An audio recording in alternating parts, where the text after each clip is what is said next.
पंहिंजे दर ते सॾे ओ पंहिंजा कुर्ब करे पंहिंजे दर ते सॾे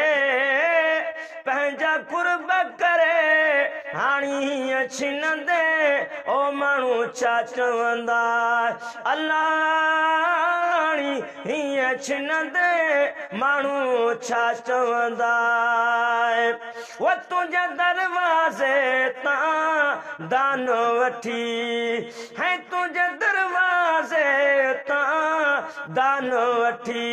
सुण खाधो सूं छा छा न वठी ओ सुण खाधो सूं छा न वठी घुरूं भोर तॾहिं बीना झोल भरे घुरूं भोर तॾहिं है बीना झोल भरे हाणी हीअं छिनंदे ओ माण्हू छा चवंदा अल्लाह हाणी हीअं छिनंदे ओ माण्हू छा चवंदा पंहिंजे दर ते सॾे साईं पंहिंजा कुर्ब करे पंहिंजे दर ते सॾे पंहिंजा कुर्ब करे हाणी हीअं छिनंदे ओ माण्हू छा चवंदा ओ सब दफ़्तर खोटा सिर ते खणी अल्लाह सब दफ़्तर खोटा सिर ते खणी भला काॾे वञा तोखे कीअं वणीए ओ भला काॾे वञा तोखे कीअं वणी पंहिंजे नज़रुनि खां कई पल न परे वो पंहिंजे नज़रुनि खां कई पल न परे हाणी हीअं छिनंदे ओ माण्हू छा चवंदा अल्लाह हाणी हीअं छिनंदे माण्हू छा चवंदा साईं पंहिंजे दर ते सॾे पंहिंजा कुर्ब करे वो पंहिंजे दर ते सॾे पंहिंजा कुर्ब करे हाणी हीअं छिनंदे ओ माण्हू छा चवंदा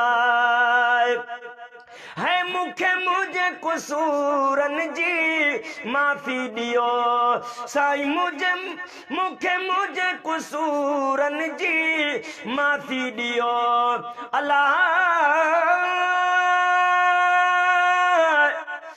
या रब साईं मैं त मगा बि दुआया मैं को जल्दी मेल मोहम्मद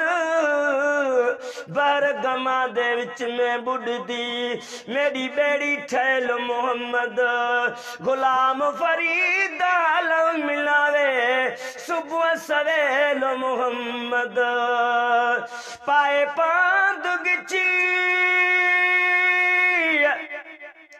अल्लाह पाए पांद गिचिए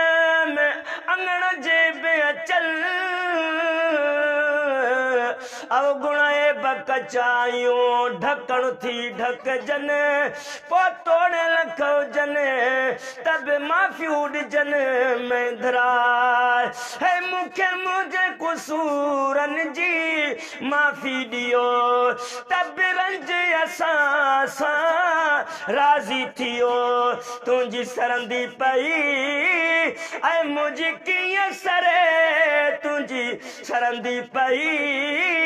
अल्लाह मुंहिंजी कीअं सरे हाणी हीअं छिनंदे माण्हू छा चवंदा ओए अल्लाह हाणी हीअं छिनंदे माण्हू छा चवंदा ओ सभु कंहिंखां सकी दर तुंहिंजो आ ओ सभु कंहिंखां सकी दर तुंहिंजो आ मिसकीन महेसर तुंहिंजो आ पंहिंजो कर त पिरी ओ मुंहिंजो या उठ रे पंहिंजो कर त पिरी मुंहिंजो या उठ रे